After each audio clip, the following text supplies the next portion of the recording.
Hi guys, it's Jacob from StringBuzz here, stringbuzzworld.org being the music journalism site, links are in the description down below.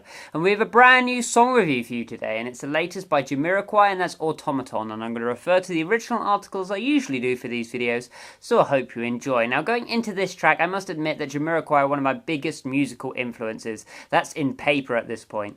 They are so original and different in comparison to anything there has ever been in funk, and I don't quite feel that people appreciate them quite like they should do.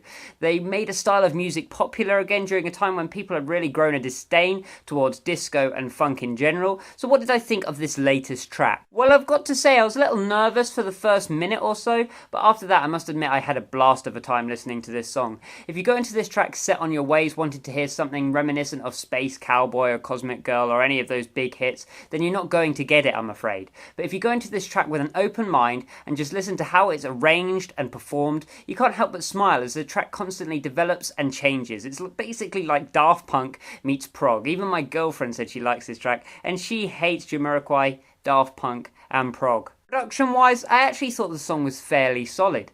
The usual problems you have with electronic music in the modern climate revolve around how much character your synths possess and whether your low end contains any tonality at all. This track I felt excelled at both. The synths possess quirky and interesting timbres, the low end is constantly changing, going from organic bass plucking to sub-bass and hip-hop type bass, and the whole track just fills a stereo field with personality rather than just plain noise.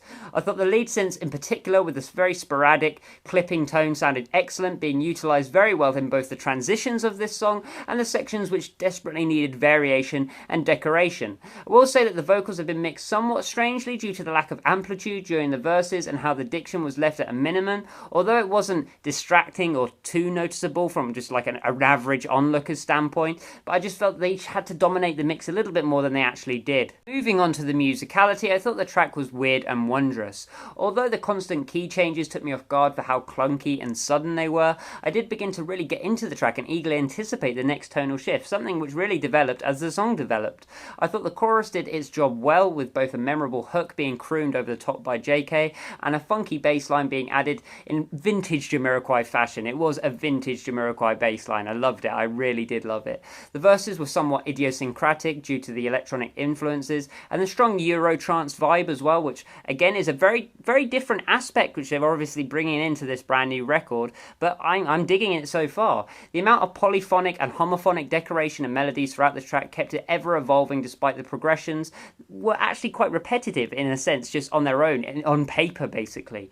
It does carry a progressive clout to it though, having many different sections in the song form with the dynamics, melodies and instrumentation, as in the instrumentation cutting in and cutting out, constantly changing as well. Lyrically, the song is just as solid as these counterparts we have already mentioned, going down a route we've seen so often in the Jamiroquai discography. It's peculiar and unconventional to use words which are so uncatchy, I guess is the best way of putting it, but somehow due to an increasingly exciting syllabic behaviour, the vocals get stuck in your head very quickly. So all in all, I definitely recommend this track, and I can't wait to hear the rest of the album that comes out later this year. I gave it a 7.5 out of 10. If you like this review, then please leave a like, subscribe to see more, and I'll see you around next time. Bye bye.